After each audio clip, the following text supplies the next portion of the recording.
Mandy is the hero that children call on when grown-ups dismiss their talk of monsters as daydreams and make-believe. Hers is the name that is whispered in the playground, an urban legend who will take away the monsters. Draw your demons and she will be there. She is the thing that makes the things you are afraid of tremble. Mandy the Monster Hunter is an ongoing indie comic series by Mark Adams, Matt Warner and Anna Penland from Hellbound Media. The stories so far have exceeded their Kickstarter goals and invite all ages into a dark world where we look at what monsters really are. I caught up with Mark at MCM to find out more. Hi guys, I'm here with Mark, who is one of the writers for Mandy the Monster Hunter, which is kind of a mixture of horror genre with a bit of fantasy and other aspects too. Yeah, Mandy is basically a kind of dark fantasy narrative that's kind of combining monsters under the bed and folklore with a kind of superhero, but a kind of, I say, almost a slightly gothic fairy tale superhero. So basically, if there is a monster hiding under the bed or in the closet, adults don't believe in monsters anymore, but kids know that sometimes they are real. And when no one else will believe them, Mandy's the one that comes to them. They draw a picture of it, and it will find its way to Mandy, and she will come and help them out and defeat the monster. And she makes her arm up. It's a monster that she's beaten previously, so she's like a playground urban legend fighting the things in the dark. Yeah, that's quite interesting, because taking a lot of horror genre elements and blending them into a narrative plot line and not writing it necessarily for scares, but dealing with a lot of the things that made us afraid as children. Those monsters under the bed are the things you can definitely relate to whatever age you are, because they help shape our sort of fears in older life. So that's quite a fascinating topic. What made you think of that kind of approach? So basically, the original short story that sparked this all off was written by the other writer part of our team, Hellbound Media. Yeah. I'm Mark Adams, he's Matt Warner. We co-wrote this particular book, but he did it originally as just basically a monster under the bed short story. And I think between us we started talking about how that was such a universal concept. There's actually a lot of scope for that. So we started just developing different stories and doing other short stories of the characters and sort of growing the world and the concept of who Mandy was. Yeah. Because in our approach to it, whilst some of our other books are very horror-based, like slashers, this and are very adult, Mandy, we write with adults in mind with the themes and the ideas, but we keep the tone kind of all ages. So we sort of say, if you think about how scary something like Doctor Who can get, or maybe the later Harry Potter films, or even Buffy the Vampire Slayer, it's kind of a not so extreme horror, but still dealing with a lot of like darker themes. So for younger readers, and we do have them, it's like cool monsters. Older readers, it sort of deals with ideas of imagination, of the power of imagination. Looking at what those monsters often represent, because the monsters under the bed are concepts really as much as they are actual literal monsters in your work. So you've got here. So you wrote some shorter stories and you've got 4 books out of this. Do you have a plan to turn this into a long-running series? As independent comics, we always find when you come to events like this and when you sales is primarily through the people you meet and the sort of people you gather at cons.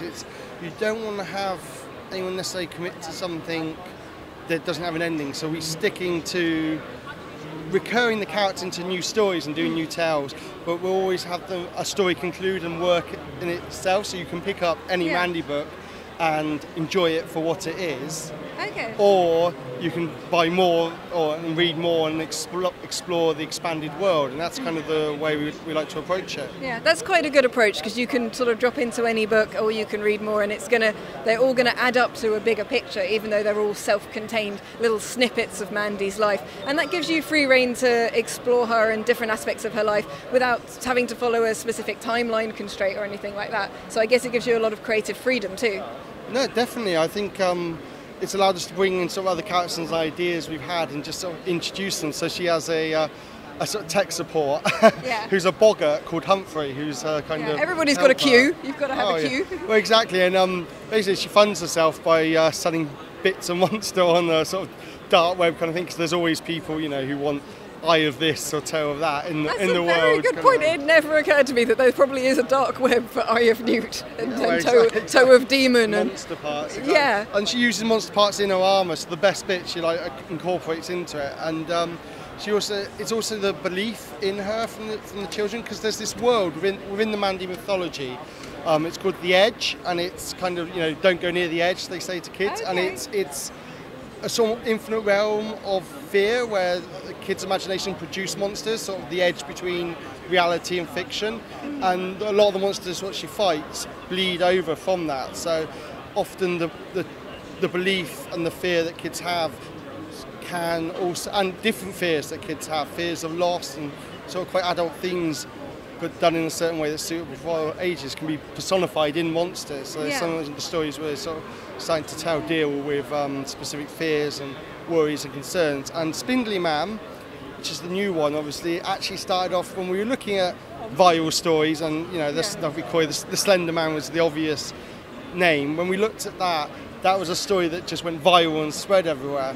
And the concept of the Spindly Man is, what if the very act of that viral story spreading created it? What if the fear and the spread of that story created it, became real because of the fear of it, and then it starts enacting itself and creating more fear and spreading larger and getting stronger.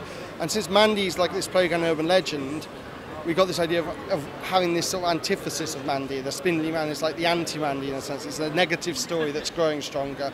So it's like a collision of their two myths, their two legends. That's a lot of layers that you've managed to build into this for something that started off as just a short story. So that's really awesome to see actually how ideas grow organically, and the idea that our fear and our hope can both manifest in these formats and give power to real things. I think it's something that's quite relatable and quite a good metaphor for a lot of actual human experience. So that's quite cool. I didn't expect it. When I saw the comic, I just thought it was another kind of horror-y type, Buffy the Vampire-y type thing, but maybe it's just a small story, but actually it's quite a big story, and I'm quite impressed by how much you guys have managed to put together. It's really cool.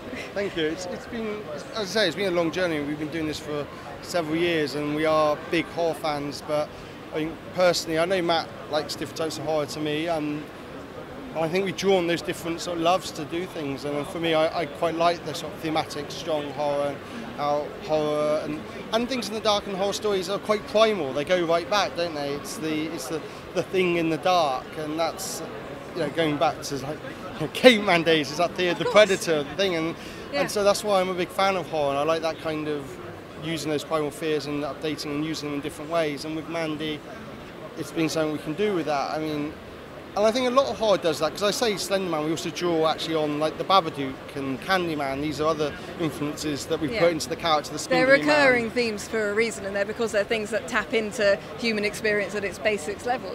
And that's why you can always keep making more stories around these ideas, and you could make a huge world out of Mandy. You really could, quite easily. And I look forward to seeing where that goes. Do you guys have a website or an online store people can get hold of these? Yeah, we do. We have our website at hellboundmedia.co.uk. Also facebook.com/hellboundmedia. You can sort of find us and communicate with us, and we do sell our books online, and we're also at a ridiculous number of comic conventions throughout the year. So yeah, we are around basically. Awesome. So if you see this, do pick it up and have a look at it. Thank you for talking to me. We'll put the links to your website in the description below for you guys out there. And I look forward to being very scared before I go to sleep tonight. Excellent. Thank you. Thank you very much. Thank you. Do check out Mandy the Monster Hunter. Links are in the description below, as are the links to support the Trista Bytes channel through Patreon or PayPal donations on Ko-fi. Thank you to everyone who is keeping this channel going. You guys are absolutely awesome. There are some of your names going up on the screen right now as we speak. Of course, all the normal liking, subscribing, bell smashing nonsense needs to be said here, but you know the drill. Right guys, I will see you next week. Bye!